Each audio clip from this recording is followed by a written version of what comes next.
We have a major problem on our hands. According to recent reports, renters are actually running out of options as to how they pay, how much they pay, and where they live. Right now, there's a housing crisis that's slowly unfolding, and I want to break down what is actually happening. Because according to a recent report from the U.S. Census Bureau, they're actually saying that 3.8 million renters will likely be evicted within the next 2 months. That's scary. And that's scary because there are reports out there that say this could get even worse, that this is not the end. And that some reports are saying that if we see renters get evicted, then this is actually going to raise rents faster because it now gives landlords the opportunity to free up that unit and they can rent it out to somebody else for likely a much higher price.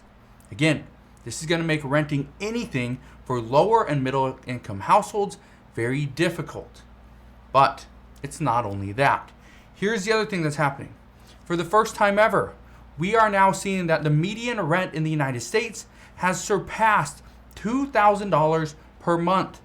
What's scary about this information is that this data from the U.S. Census Bureau is actually from the end of May and June, which means this does not account for rent increases that we have seen in July and August, or we're getting close to September. Again, I don't want to scare you, but I want to provide you with the facts. This is exactly what we're seeing. Now, what's crazy about this rise in rents is that rents are up only about 25% since before the pandemic even started. The crazy part about all this is that home prices are up roughly 40 to 50% in many areas. But what has many housing experts extremely worried is that rents have not gone up as much as they are expected to. So, just understand, even though rents are going up, they are not at their peak and they have much further to go. But here's the prediction from housing experts. Housing experts say is that what they're saying is that rents, which historically lag, are going to slowly creep up as leases become due. They also say as the eviction moratoriums expire, rents are going to creep up. As rental assistance programs use up all of their funding, rents are going to creep up. And as property taxes go up as well, guess what? Rents are going to go up on top of that. But to top it all off, here's something else that they're saying. They're saying that low vacancy rates are only going to push rents up even higher. Guess what?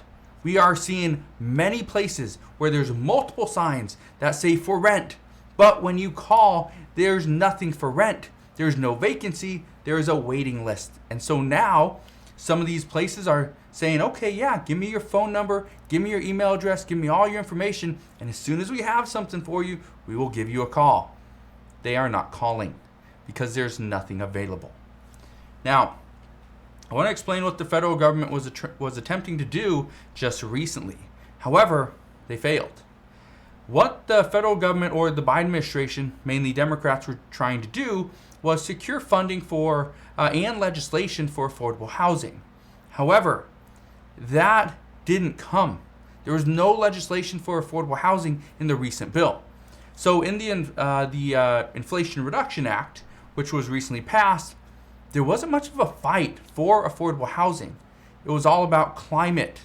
That was the big thing. Now, here's another problem. Not only are we seeing rents increasing, we are also seeing at the same time our economy is taking somewhat of a downturn.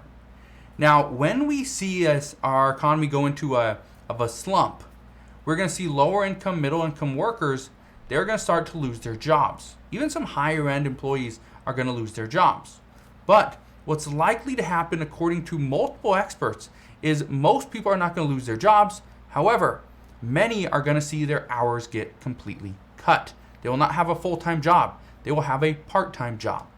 We also know that many are going to see inflation take any extra money that they had, and it's going to prevent them from putting money into savings.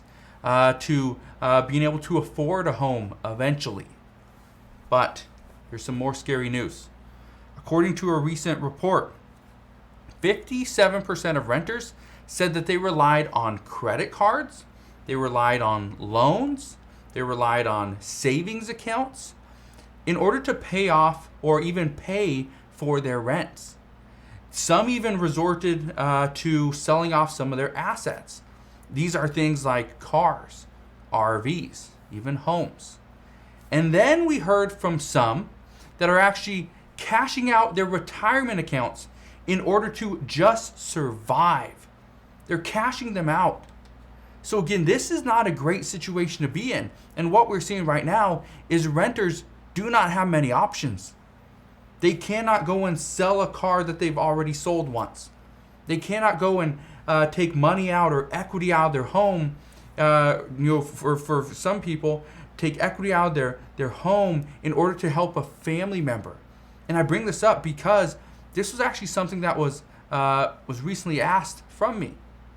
If I could help out, if I could take some money out of a property, if I could do something like, maybe not even take money out of a property, but sell some assets, stocks, give a personal loan, right?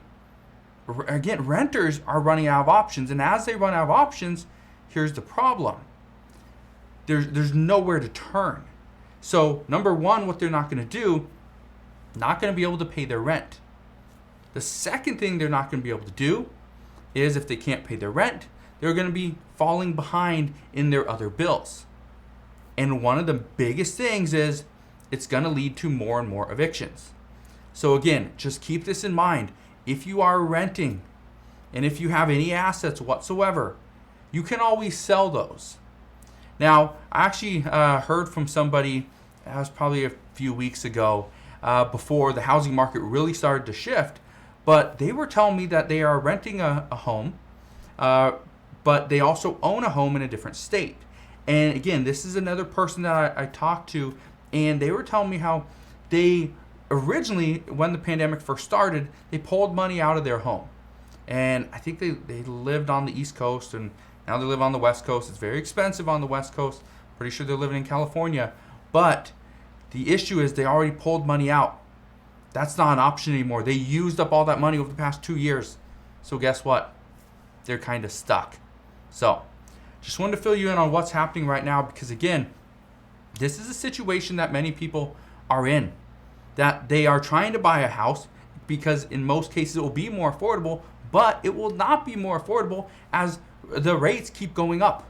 And the expectation is the Federal Reserve is going to keep raising rates until inflation drops to that more manageable 2%, which again is not going to happen in 2022.